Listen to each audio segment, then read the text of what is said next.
Selamat datang! Pernah nggak sih Anda ngerasa salah banget nilai orang? Atau mikir, kok bisa ya hubungan sama si A lancar jaya, tapi sama si B kok susah banget? Nah, hari ini kita bakal bongkar semua itu. Langsung dari bukunya Eric Barker, Plays Well with Others. Kita akan gali sains di balik cara kita berinteraksi satu sama lain. Siap? Oke, kita mulai dengan pertanyaan yang, jujur aja, agak menusuk. Seberapa jago sih Anda sebenarnya dalam membaca orang? Coba deh, jujur sama diri sendiri. Mungkin Anda mikir, gampang lah. Atau mungkin Anda langsung keinget momen-momen canggung pas tebakan Anda meleset total. Nah, kemampuan ini itu inti dari segalanya. Dan kita bakal lihat bareng-bareng betapa rumitnya hal ini. Coba deh pikirin. Dari kecil kita tuh dicokokin nasihat yang anehnya sering banget tabrakan. Di satu sisi dibilangin pakaian itu cerminan kepribadian. Tapi di sisi lain, jangan nilai buku dari sampulnya dong.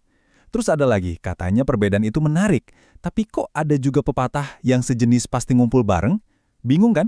Nggak heran kalau kita sering banget salah langkah. Oke, jadi investigasi kita mulai dari sini. Kenapa sih kok susah banget memahami orang lain? Sebelum kita cari solusinya, kita harus tahu dulu akarnya. Kenapa kita sering banget salah menilai? Dan ini dia nih biang keladinya. Gimana kalau saya bilang masalah terbesarnya itu bukan karena orang lain itu rumit, tapi karena alat yang kita pakai buat membaca mereka itu, ya otak kita sendiri. Ya otak kita yang super canggih ini ternyata punya banyak error, bias, dan suka ngambil jalan pintas. Jadinya dia seringkali jadi kompas yang ngaco banget di dunia sosial. Sekarang, yuk kita bedah lebih dalam lagi bug yang ada di sistem operasi otak kita. Kita bakal lihat gimana intuisi yang selama ini kita bangga-banggakan, ternyata bisa nipu kita habis-habisan. Ceritanya juga macam-macam, dari profiler kriminal sampai seekor kuda jenius. Aneh kan? Coba lihat angka ini, 2,7%. Ini kecil banget. Dalam sebuah studi pemerintah Inggris yang ngelihat 184 kasus kejahatan, ternyata cuma 2,7% profil kriminal yang benar-benar ngebantu polisi. Jadi, semua adegan keren di serial TV tentang profiler jenius yang bisa nebak segalanya, di dunia nyata itu hampir sama aja kayak nebak-nebak buah manggis. Nah, ini nih salah satu alasan kenapa kita gampang banget ketipu, namanya efek Barnum. Bayangin ya, tahun 1948 ada profesor namanya Bertram Forer. Dia ngasih tes kepribadian ke mahasiswanya.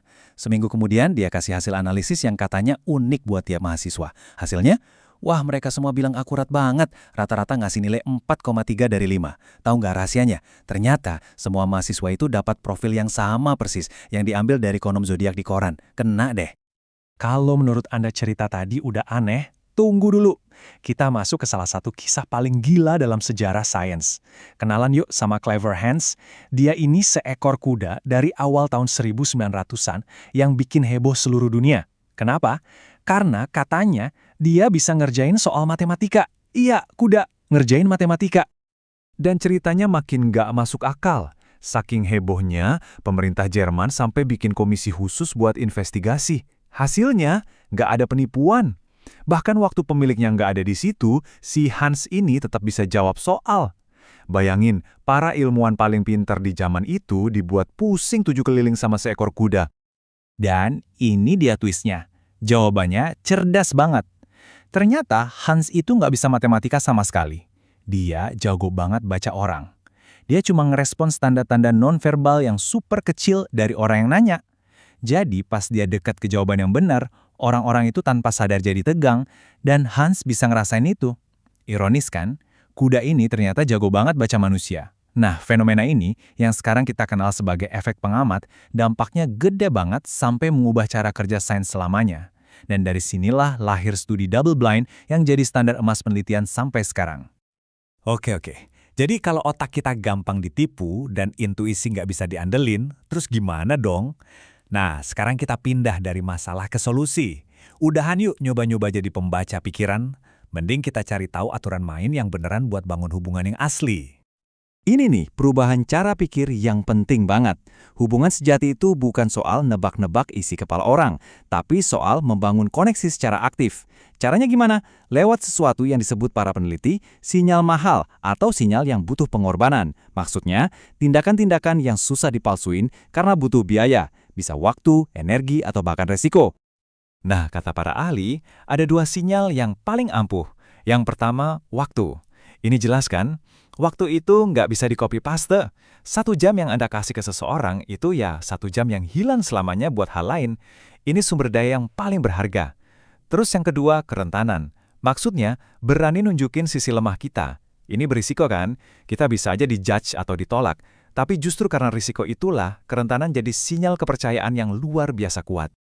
Seberapa ampuh sih kerentanan itu? Ada eksperimen gila dari psikolog Arthur Aron. Bayangin ya, 2 orang yang nggak saling kenal masuk ruangan. Cuma dalam 45 menit, mereka bisa jadi dekat banget, sedekat orang yang udah sahabatan bertahun-tahun. Gimana caranya? Cuma dengan saling tanya jawab 36 pertanyaan yang makin lama makin personal, plus saling tatap mata selama 4 menit. Intinya, mereka dipaksa untuk naik tangga kerentanan bareng-bareng. Tapi, jujur deh, kita kan sering takut ya buat nunjukin sisi rentan kita. Takut kelihatan lemah, kelihatan bodoh. Nah, tapi penelitian nemuin sesuatu yang keren. Namanya The Beautiful Mess Effect, atau efek kekacauan yang indah. Di kepala kita mikir, waduh, mereka pasti mikir aku aneh. Tapi tahu nggak kenyataannya? Orang lain tuh seringnya malah mikir, oh, ternyata dia juga manusia biasa, sama kayak aku. Justru kerentanan itu bikin kita lebih disukai. Si penulis buku ini, Eric Barker, ngasih contoh lucu dari dirinya sendiri. Dia ngaku, saya ini pria akhir 40-an yang suka lihat-lihat foto anak anjing di Instagram dan kadang ngomong sama mereka pakai suara bayi. Nah, setelah denger ini, Anda jadi makin suka atau malah ilfil sama saya? Coba jujur deh. Kemungkinan besar Anda nggak jadi ilfil kan? Mungkin malah jadi senyum kecil. Nah, itulah efek kekacauan yang indah lagi beraksi. Oke, sekarang kita coba lihat dari sudut pandang yang lebih luas. Kenapa sih semua ini penting banget? Soalnya punya hubungan yang kuat itu bukan sekedar bonus atau hiasan dalam hidup. Ini tuh fondasi utama buat kita bertahan hidup dan bahagia. Dan disinilah letak ironi terbesar zaman modern. Kita hidup di era yang paling terkoneksi sepanjang sejarah. Mau ngobrol sama orang di ujung dunia, tinggal klik. Tapi, anehnya di tengah lautan koneksi digital ini, kita malah menghadapi wabah kesepian yang parah banget. Lihat deh data ini. Ini nunjukin pergeseran yang drastis banget. Dulu, tahun 1920-an, di Amerika cuma 1% rumah yang isinya 1 orang. Hari ini, angkanya lompat jadi lebih dari 25%. Artinya, secara fisik, kita jadi makin jauh dan makin sendirian. Dan dampaknya, ini bukan cuma soal perasaan galau atau sedih. Ini serangan biologis. Beneran. Peneliti top John Cacioppo nemuin kalau stres kronis gara-gara kesepian itu efeknya ke tubuh kita sama persis kayak kalau kita diserang secara fisik. Tubuh kita nganggap itu sebagai ancaman nyata. Terus kenapa koneksi sosial sepenting itu buat kita? Jawabannya ada di sejarah evolusi kita. Spesies kita, Homo sapiens, itu sebenarnya bukan yang paling kuat. Otak kita juga bukan yang paling besar. Neanderthal, sepupu kita itu otaknya lebih gede loh. Keunggulan kita itu bukan di kecerdasan individu. Kekuatan super kita yang sebenarnya itu adalah kemampuan kita buat bekerja sama, kemampuan buat bikin suku, buat saling percaya, dan bangun komunitas. Justru kerjasama inilah, bukan ukuran otak, yang jadi kunci kenapa spesies kita bisa bertahan dan akhirnya mendominasi planet ini. Ada pepatah Afrika kuno yang ngerangkum semuanya dengan sempurna. Kalau mau cepat, pergi sendiri. Kalau mau jauh, pergi bersama-sama. Kecepatan itu seringkali cuma ilusi sesaat, tapi kalau mau bertahan lama dan mencapai hal-hal besar, itu cuma bisa dilakukan bareng-bareng. Jadi sebagai penutup, saya mau kasih 1 pertanyaan buat Anda renungkan.